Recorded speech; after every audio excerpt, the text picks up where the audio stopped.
Beautiful viewers of YouTube, thank you for joining me once again, and sorry for my cap. I just got out of the swimming pool. I've been working. I'm tired. I'm not sleeping well, so I'm kind of maybe getting a little bit sick. I have a lost voice again. My eyes are not too good. And with that wonderful introduction, I wanted to talk to you briefly about a short story that I came across by accident. And if you'd seen my shorts, you would have seen a little bit of a preview to it. But what I'm referring to is from Eileen Chang's Love in a Fallen City. And I had ordered another book of Eileen Chang's, which I started reading last night. But I picked this one up just to have a look in anticipation of the new one arriving, and I opened it up to the page where there was a bookmark inside. And the bookmark is a ticket from Sorolla Museum in Madrid from when I lived there, and beautiful little museum that I used to walk down to on the weekends sometimes and go and visit, and brought me a great amount of joy. And it just made me think about how many bookshelves in the world have books containing bookmarks that are forgotten and neglected, but have some kind of rich history and story behind them.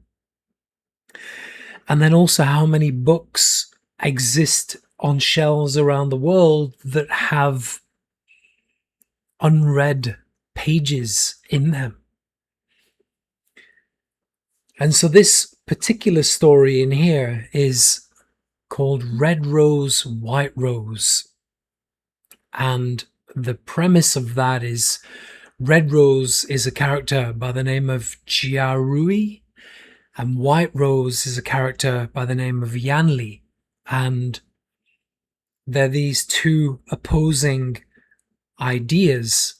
Jiarui is this very modern, anarchistic, independent woman who does what she wants when she wants. However, she's married.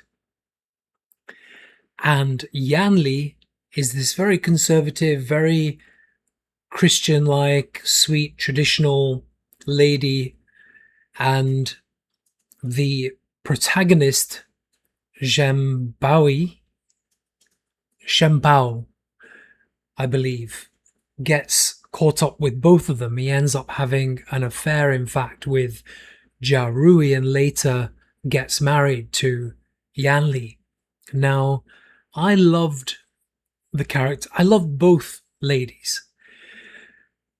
I loved the chaos and the determination and the destructive nature of Jiarui.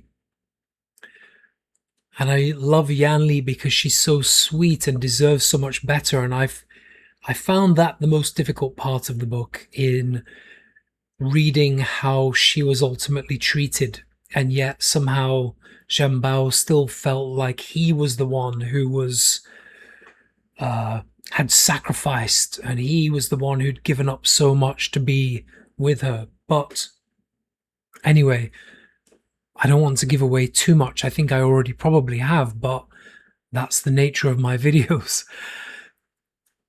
But I just think that this book, the writing, it's published in 1944, was written in 1944, the story. And yet it's very modern, and especially this character of Jiarui is so modern and so lovable. You know, it's someone that I would expect to bump into if I walked into a bar in Boston, Massachusetts, or New York, or London, and in the modern times. But it's also written in of course, we're dealing with a translation, so I can't speak for the original Chinese version, but at least this translation by Karen Kingsbury is beautiful. And I'm guessing, of course, that she tried to capture the original style as closely as possible. And it's beautifully poetic. It's a great tale of, a psychological tale dealing with social expectations and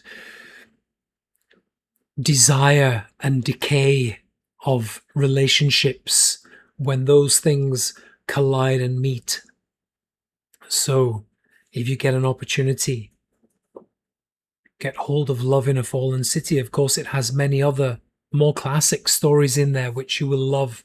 I'm not going to go into those now, but get hold of it, read some, learn a little bit more about Eileen Chang, unfortunately, who passed away in 1995, found dead in her home, in her apartment in Hollywood, Los Angeles.